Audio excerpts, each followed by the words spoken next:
was one of the most feared rulers in history.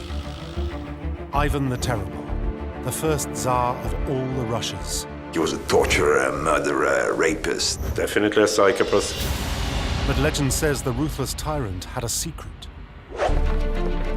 A library of priceless books hidden in the labyrinths beneath the Kremlin. Ivan the Terrible's library is really one of the great underground myths. The mythical library contained the greatest lost works of ancient literature. In the 20th century, one man set out to prove it really existed. If it was discovered, it would transform our knowledge of the past. It was a journey into the darkest terrors of the Soviet Union. Stelletsky was really a man bordering on obsession. You also had to be brave, of course. His terrifying enemy, the forces of Stalin's secret police. Stelletsky was crazy. You don't go looking for secrets of the Soviet Union. It was a deadly treasure hunt, where the ultimate prize was knowledge. We are talking about a man who is seriously prepared to risk his life. This is the story of the quest for Ivan the Terrible's library.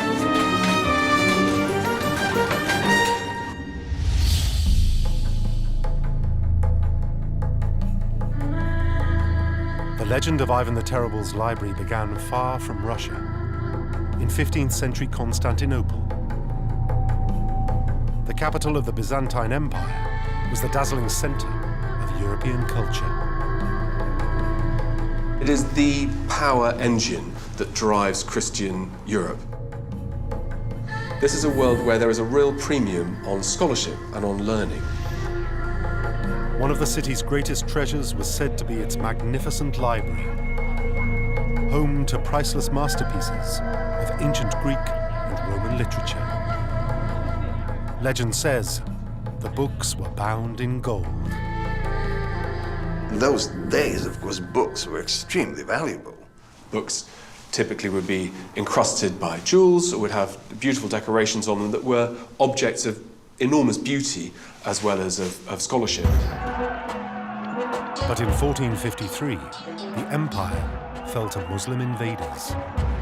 It's a heartbreaking moment. Churches being converted into mosques, books disappearing, jewels being sacked, men and women being pressed into slavery. The whole story is a very difficult and painful one. To escape the dying city, the emperor's niece, Sophia, was married to a Russian prince.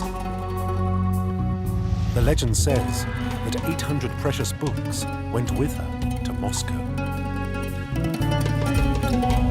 The books that Sophia brought over, if they were discovered now, would probably triple the volume of Greco-Roman literature available to us.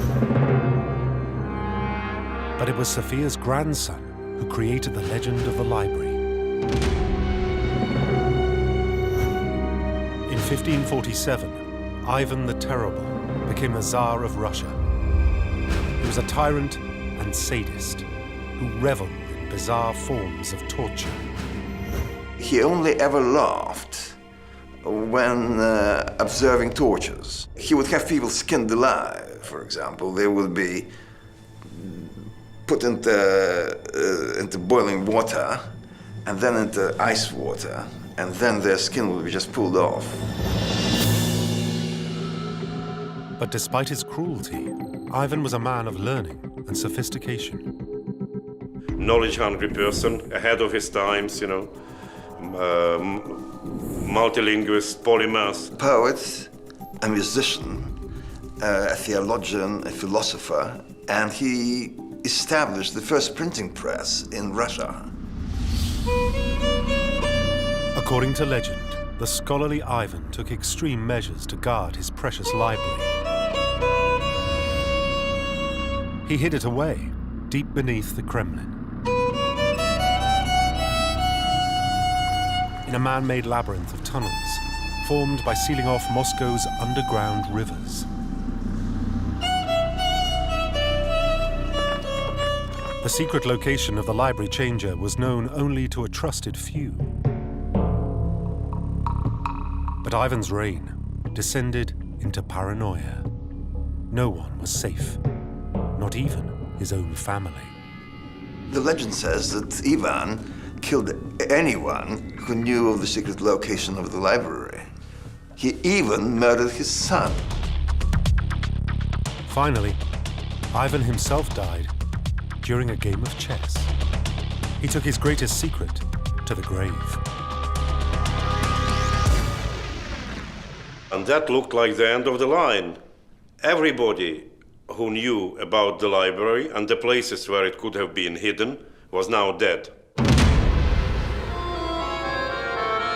By the 20th century, there was no evidence that the library had ever existed. Most Russian academics thought it was a legend and nothing more.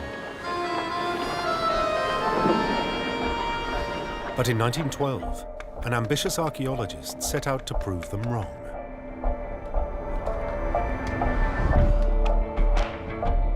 He didn't think it was just any old mystery. He believed with every fiber of his body that the library actually existed and that he was going to find it. Ignati Stelletsky was raised in the Ukraine, but he learned his trade in the ancient city of Jerusalem. While exploring its warren of underground caves and tunnels, he'd first heard tell of the legend of Ivan's library.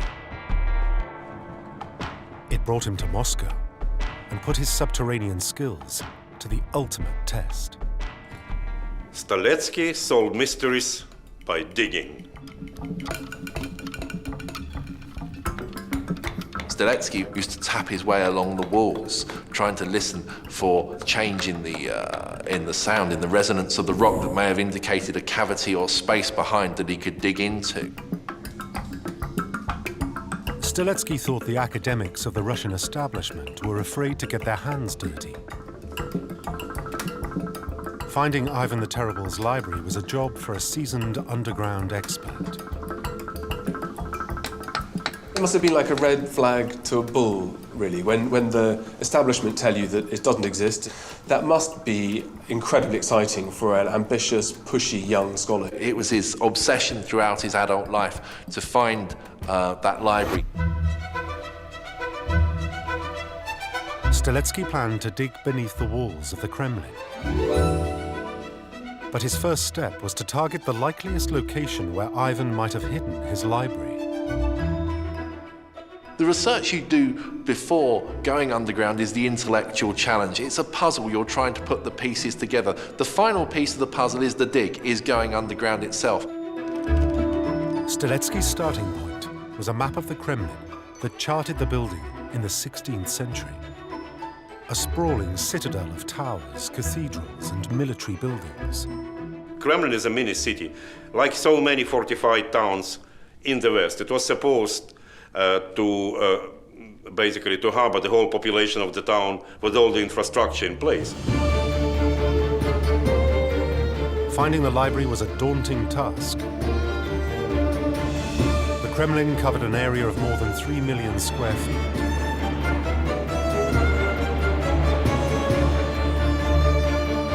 But by piecing together snippets of information, Stelletsky created a second and far more specialized map. It was a rough outline of the Kremlin's vast and ancient network of underground tunnels. Ivan had used it to hide his library and to hide himself in times of trouble. There were lots of tunnels built for security reasons, because those were not vegetarian times in Russian history, and there were frequent uprisings in which everybody would be cut to little pieces. You know. Stelletsky noticed that the tunnels seemed to converge beneath one of the Kremlin's most famous landmarks. He decided that this building, the Arsenal Tower, would be his #1 target in the quest for Ivan's library. The Arsenal Tower was probably the most prominent one, and it was also the most likely place under which the treasure could be hidden. Stelletsky looked deeper into the tower's history, and it soon became clear that he was on the right track. Stelletsky discovered he wasn't the first man to dig under the Arsenal Tower in the Kremlin. In the 18th century, the Russian nobleman Prince Mikhail Sherbatov had blazed a trail for Stelletsky to follow. Beneath the Arsenal Tower, he discovered a gateway to the secret labyrinth beyond. Exploring further, he found the tunnels were lined with distinctive white stone. Sherbatov never found Ivan's library, but his story gave Stelletsky vital clues. Stelletsky definitely thought he could do better than Sherbatov because Sherbatov never did find the library and Stelletsky thought he would. Stelletsky now knew he had to find Sherbatov's gate. If he could break through it, a labyrinth of white stone would mark the way to the library. Stelletsky thought that every time he could see a white stone, he is on the right track. Stelletsky was ready to search the Kremlin, but he'd be taking his life in his hands. In 1912, revolution was in the air. Ruthless oppression by the Tsar Nicholas II had earned him the nickname Bloody Nicholas. His fearsome secret police had the Kremlin under tight control. Throughout the reign of Nicholas II, there was a very real danger of revolutionary outbursts. I mean, his own grandfather was blown in half by a bomb. So he had a secret police, and therefore anybody digging in the darkness of tunnels under Kremlin was bound to be seen as at least a potential subversive. Stelletsky hit on a subterfuge. He offered to do an archaeological survey of the Arsenal Tower's basement. His team were kept under close supervision, with the deeper levels of the building strictly out of bounds. But Stelletsky waited for the guards and workers to take their lunch break, then slipped out of sight. He realized only too well that by doing so he was risking his life. But for someone who is obsessed, this can actually be an attraction. There was an iron stairwell leading deep below the tower. To Stelletsky's amazement, Sherbatov's gate was at the bottom.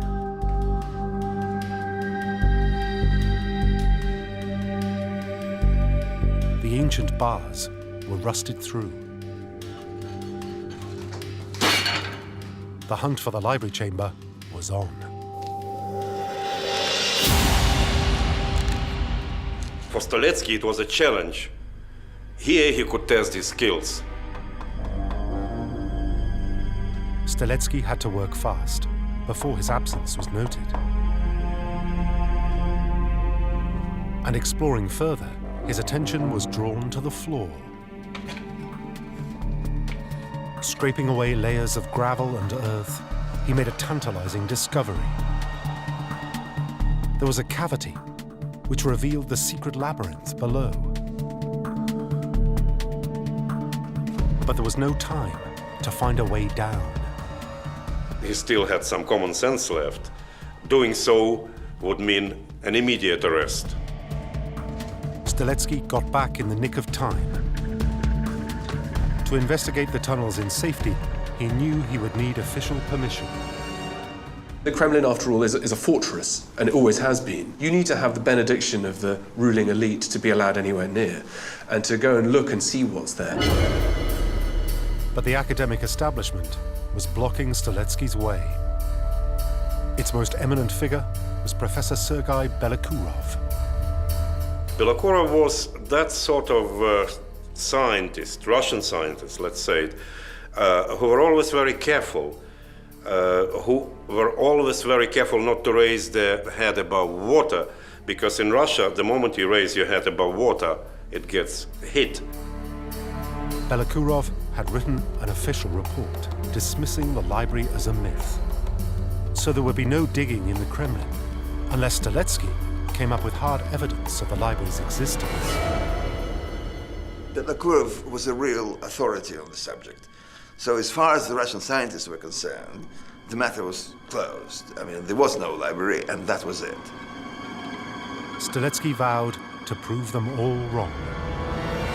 Faith is important, and that is part of Stelletsky's crusade, really. It's motivated by a deep belief that these books really did exist once upon a time and that they can be found. Stelletsky planned to reinvestigate a key story from Belakurov's report. In the 16th century, an Estonian scholar named Johann Vettermann had reputedly seen the library itself. Ivan the Terrible had invited him to translate its ancient masterpieces from the original Greek and Latin. But having learned the secret of the library, Vettermann was now in fear for his life.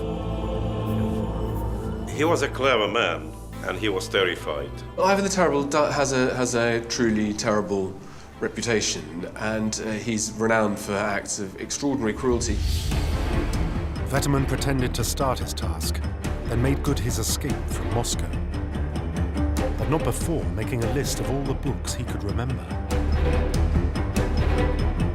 Vettermann's list had supposedly resurfaced in 19th century Estonia, but had now disappeared. Belakurov thought the story was fiction. Stelletsky aimed to prove it was fact.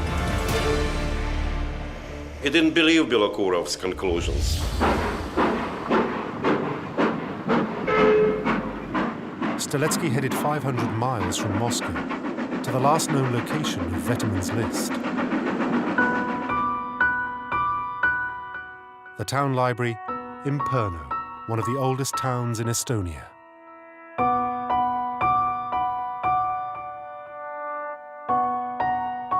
But after years of neglect, its storerooms were in disarray. It was a mess.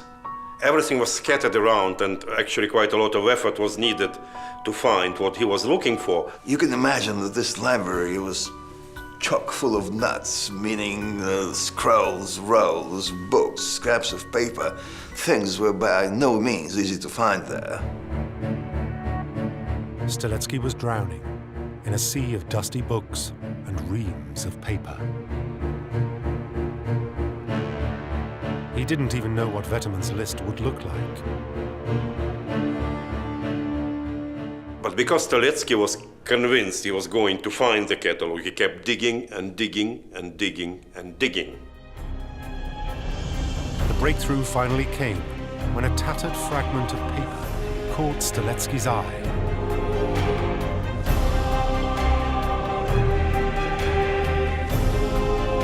It was a string of illustrious names, and the list was initialed with the Russian form of the letter V.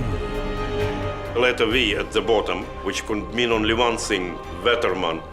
Eureka, he found it.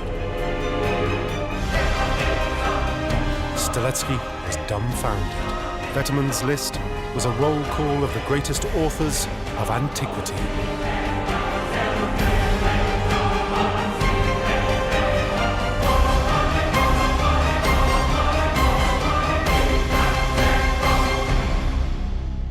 Vettermann's list is one of those sort of totally unbelievable lists. Every treasure that we don't have in Latin and Greek literature is on it. The list contained 100 unknown volumes of Livy's histories of the Roman Empire. And there were lost works of ancient Greek drama. The idea that we could find plays by Aristophanes that aren't known about or are known but are lost, I mean, it's unbelievable. Finally, Vettermann listed missing pages from the 12 biographies of Caesar by the historian Suetonius. It looks like a list of what a historian would like to find if he was let into the great sweet shop of history. If Stelletsky could find Ivan's library, he would literally change human history. It would transform our knowledge of the past. I mean, I think you'd lick your chops if you had any hope of catching a few pages of one of these texts. The idea that you might find all of them together, it's astonishing. now Stelletsky made a fateful mistake.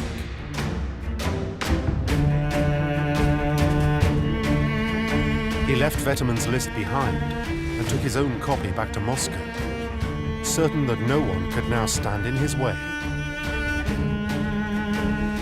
If you have a catalogue, it proves that Belokurov was wrong and Stelletsky was right. But to Stelletsky's disbelief, he still couldn't find a historian who would take him seriously.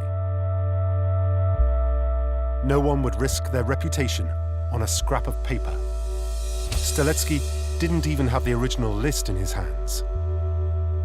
Stelletsky had been given the chance of a lifetime, and he bungled it. Access to the Kremlin was denied.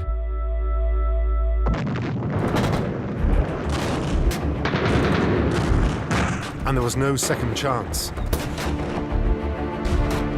In 1914, Russia was hurled into World War I. Swept up in the tide of history, Stelletsky was banished from Moscow and sent to the front. The war was a disaster for Russia and for the Tsar. The Tsar was badly prepared for conflict. Entire Russian armies were annihilated.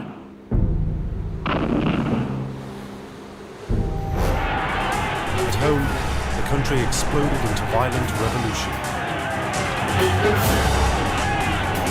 For ordinary people, the only priority was survival. When the Bolshevik Revolution swept through Russia, Russia was essentially destroyed.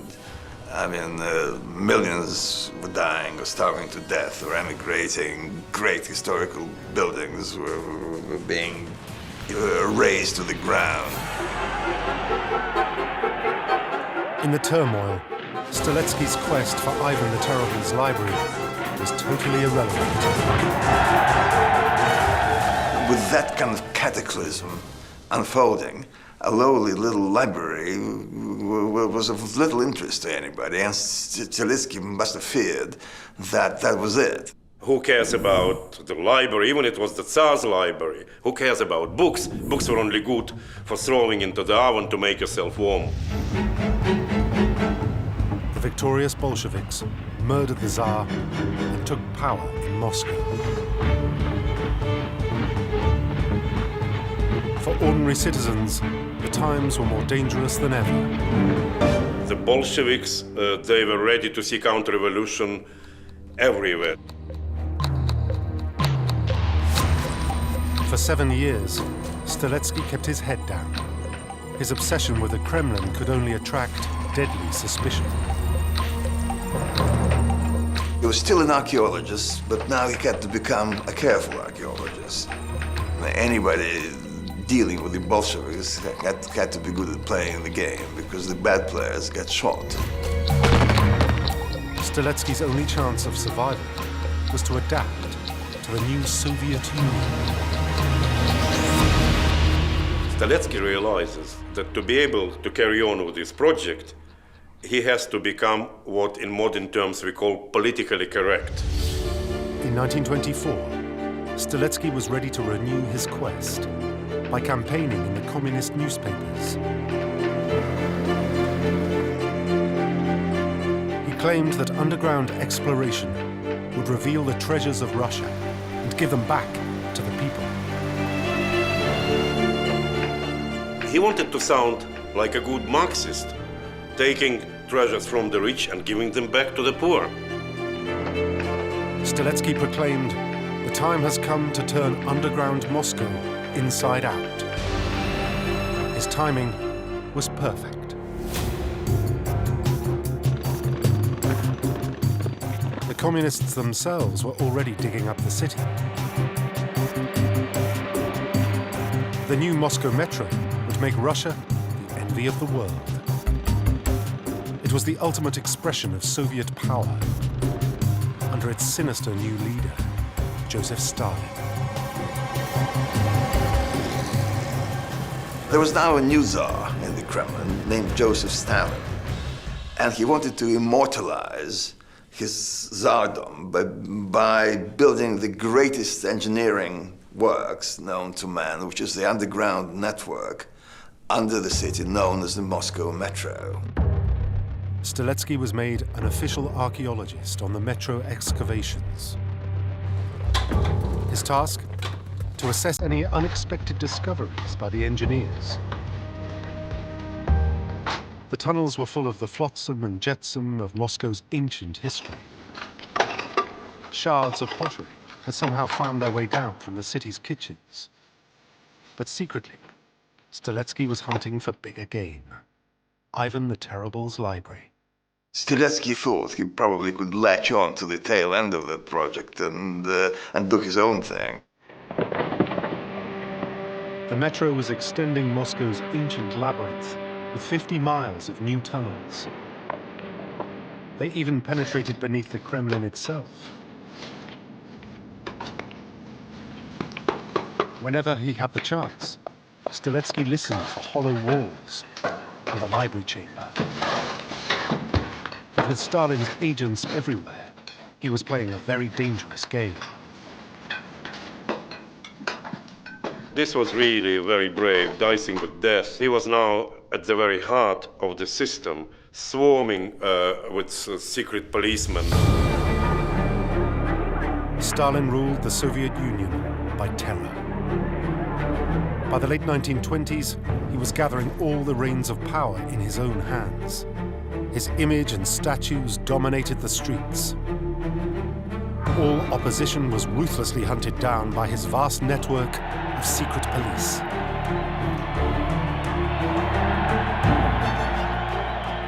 Stalin is generally believed to be paranoid. He lived in constant fear of assassination. Anyone working beneath the Kremlin would be under suspicion. And as Stelletsky homed in on the Arsenal Tower, his finds were turning sinister. The workers were terrified to discover skeletons beneath their shovels, unidentified victims of some ancient crime. For Stelletsky, it was a daily reminder of Moscow's violent past.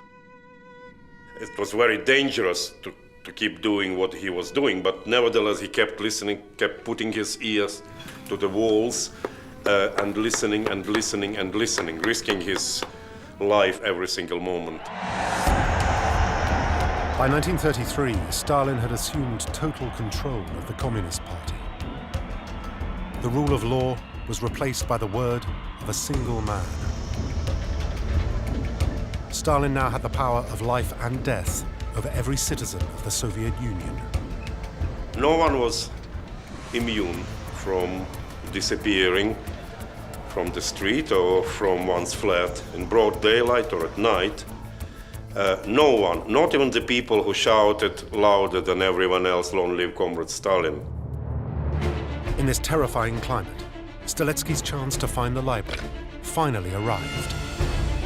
Word came through of a serious accident underground, close to the Arsenal Tower. Stelletsky raced to the scene. The metro excavations had caused a massive collapse, all the way through to street level. But for Stelletsky, it was a godsend. Because the collapsing tunnel walls had also revealed a hidden passage.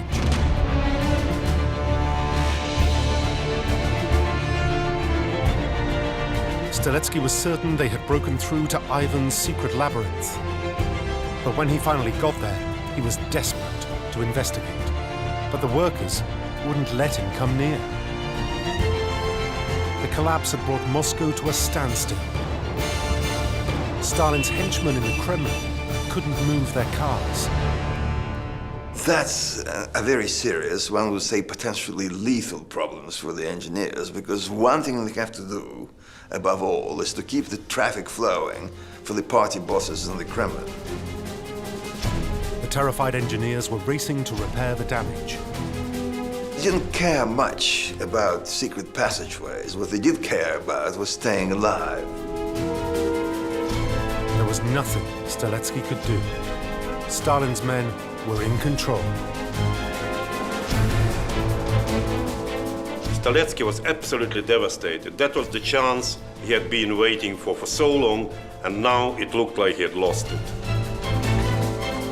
Stelletsky's dream was in tatters. The breakthrough was sealed for good.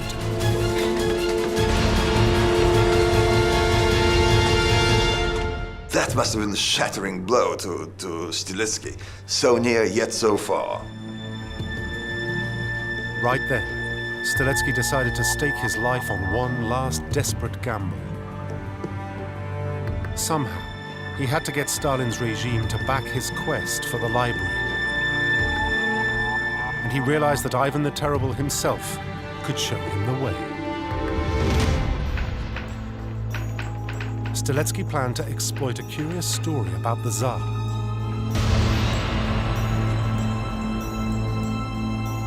During Ivan's reign in the 16th century, he'd made frequent trips to the forests west of the Kremlin. His companions were trusted members of his personal bodyguard. But they would come back from the woods alone, with an unbelievable tale to tell. Ivan wanted to cultivate an awesome, almost supernatural image. According to the story, Ivan would simply vanish, as if by magic. He would later reappear in the Kremlin palaces, as if nothing had happened. He did want people to believe he had almost demonic powers and could vanish in thin air and appear out of thin air. Stelletsky knew better, of course. Ivan had used a secret tunnel to spirit himself away.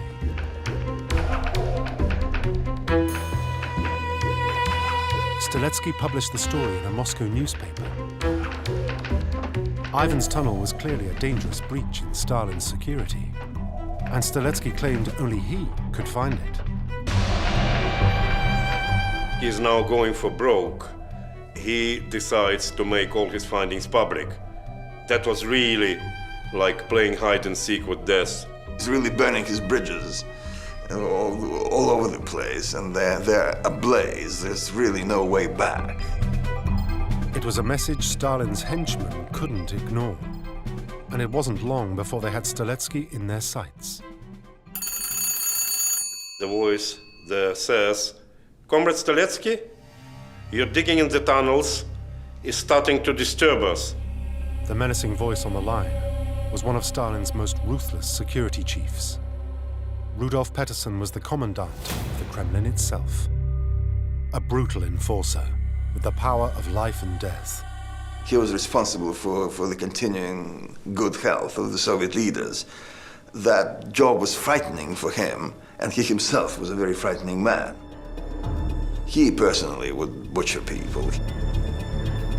Peterson wanted to know all the secrets of the Kremlin's past. Terrified, Stelletsky told him about Ivan the Terrible's library and the tunnels leading from the Arsenal Tower. But then Peterson gave him the surprise of his life. He was afraid of being arrested.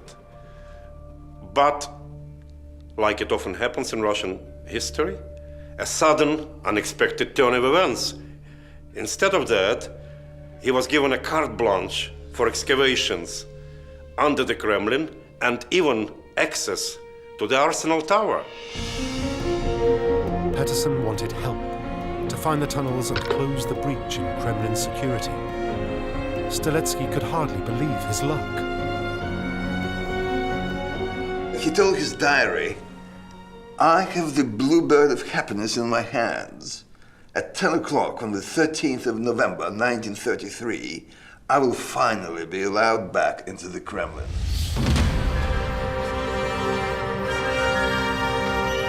More than 20 years after his first visit, Stelletsky re-entered the basement of the Arsenal Tower. But this time, there was no need to hide. He had Peterson's blessing and a team of engineers. His mission?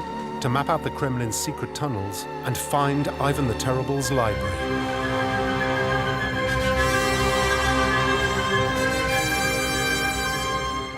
He can't believe his luck.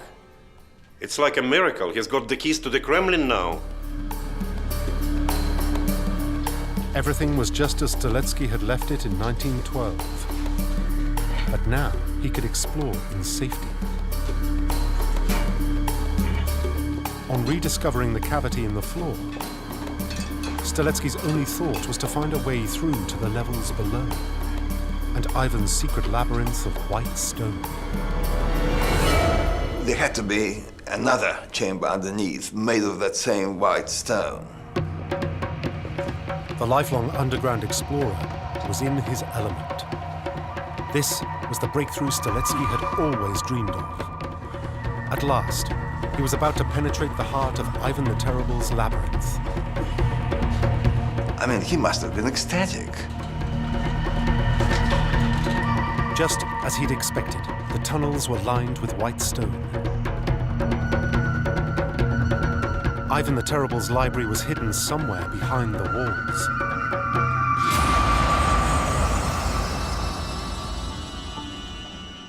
He must have been absolutely passionate about trying to find this, as any scholar would do. Every door he opened, every hatch he lifted, every stone he unturned, his heart must have leapt, thinking he'd found things. Stelletsky then writes a report to the commandant of the Kremlin. The tunnels, which I have been dreaming of for 25 years, have been found. I have broken through 4.5 centuries of mystery. Stelletsky told Peterson that it would take months to explore every inch of the tunnels. There was a clear danger from collapsing walls. Anything can happen in a tunnel that's 400 or 500 years old. The floor can collapse under you, the roof can come in, the props can fall apart because they've rotted through. The risks are huge. As the weeks passed, Stelletsky's team suffered terrifying accidents. If the worst happened and the roof came down, they were as good as dead. If you were doing underground exploration, the roof caved in, well, your chance of rescue was pretty slim. And if you're a long way underground, it can take hours for rescuers to get you, by which time it's game over. The excavation team soon tired of Stelletsky's relentless quest. The workers didn't really care about Ivan the Terrible's secret library. Why on earth should they be buried alive, working for this crazy man? Stelletsky drove himself close to exhaustion, but he had to keep going.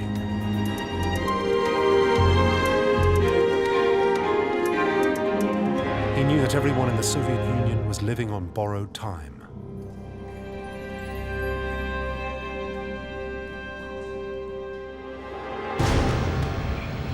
By 1934, Stalin's paranoia had reached its peak. He used the death of a key rival, Sergei Kirov, as a pretext for mass murder. In the Great Terror that followed, at least 1 million people died. Under torture, Stalin's old comrades from the revolution confessed to treason. After public show trials, they were brutally executed. In Stalin's Russia, the price of failure was death. In Stelletsky's reports to Commandant Peterson, he made rash promises that results were just around the corner. March 2nd, 1934. Everywhere we see the white stone ceiling of the Kremlin tunnels. The library of Ivan the Terrible is about to be found. Stelletsky had evidence that he was closing in on Ivan the Terrible's greatest secrets. In the deep recesses of the labyrinth, he'd found old weapons, possibly dating from the late 16th century, a period when Ivan, like Stalin, had slaughtered his enemies in the Kremlin dungeons. This was at the time of Ivan's Great Terror, when his secret police, the oppressionists, were murdering thousands and thousands of his opponents. The only place more secret than Ivan's dungeons was the library itself. Stelletsky was convinced it had to be nearby. He says, "I'm sure that I'm on the verge of a great discovery." Stelletsky pinned his hopes on one last dig through the surrounding walls, the culmination of his lifelong quest. But the result was a catastrophe.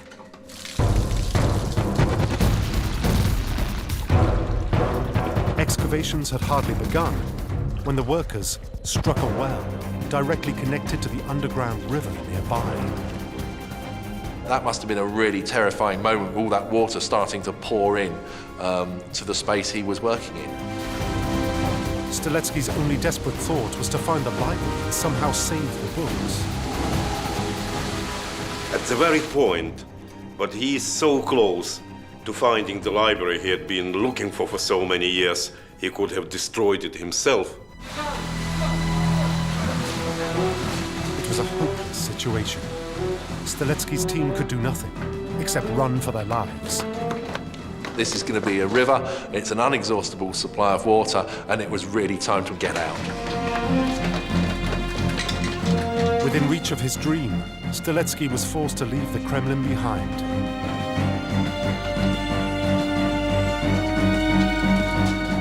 The commandant shut down the excavations.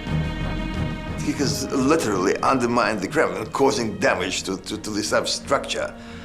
And Stalin, with his henchmen, were immediately above his head. Stelletsky is now very close to a total mental and physical breakdown. The aim of his life seems to be out of reach.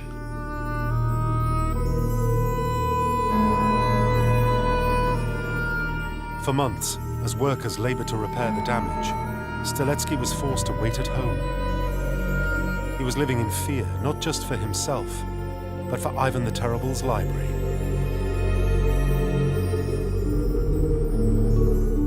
Stelletsky is terrified that the library will flood, or else that the workers might seal off some of the vital passageways.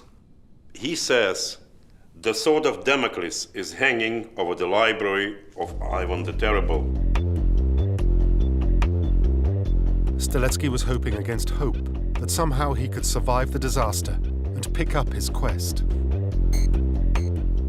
The only thing that can save him now is a phone call from the Kremlin, from Peterson, saying to him to carry on with his excavations. And then the phone call comes. But the man on the line wasn't Peterson. There was a new commandant in the Kremlin.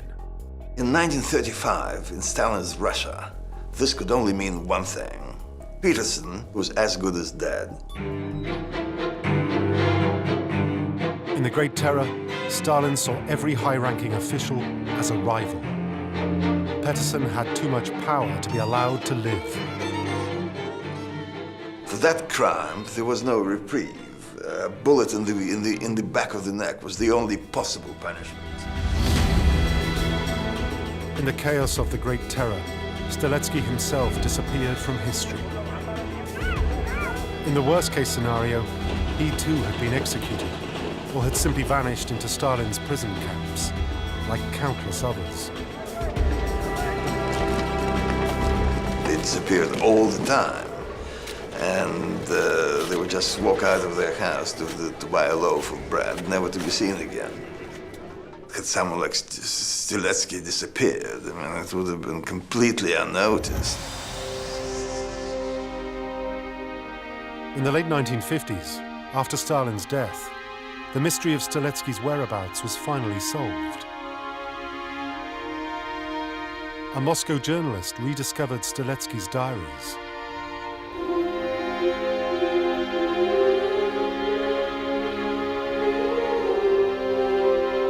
They detailed his lifelong struggle through the upheavals of Russian history and his early years training as an archaeologist in Jerusalem, the ancient city where Stelletsky first learned of the sacred texts in the libraries of Ivan the Terrible. I think that's really where he got the bug, and which drove him on to look for Ivan the Terrible's library. For the first time, the diaries revealed that Stelletsky had a family. The journalist tracked them down, at his last known address on an old Moscow street.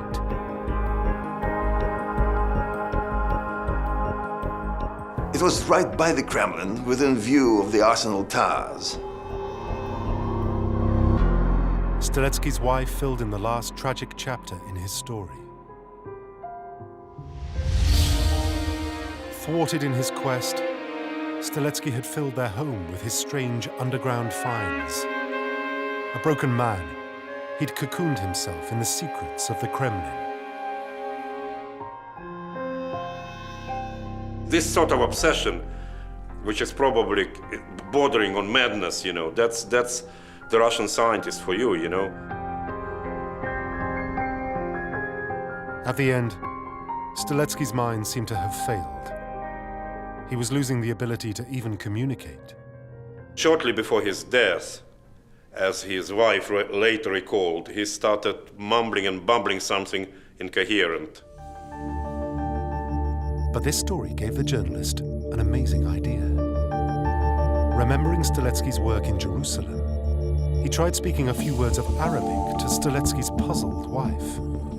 And she suddenly remembered one word. That's it, she said. That's what he said, maktaba. Maktaba. Stelletsky had not been babbling. He knew exactly what he was trying to say. Maktaba is the Arabic for library. Stelletsky believed in the library to his dying breath. In his own mind, he was still on the quest. And in modern Moscow, his legend lives on. Moscow has a very active community of underground explorers called the Moscow Diggers. And of course, they're still looking for the fabled legend of Ivan the Terrible's library as well. The Diggers are still playing Stelletsky's old game of hide-and-seek with the rulers in the Kremlin. They're still on the hunt for the lost library of Ivan the Terrible. Just because Stelletsky never found Ivan the Terrible's library doesn't mean that it doesn't exist.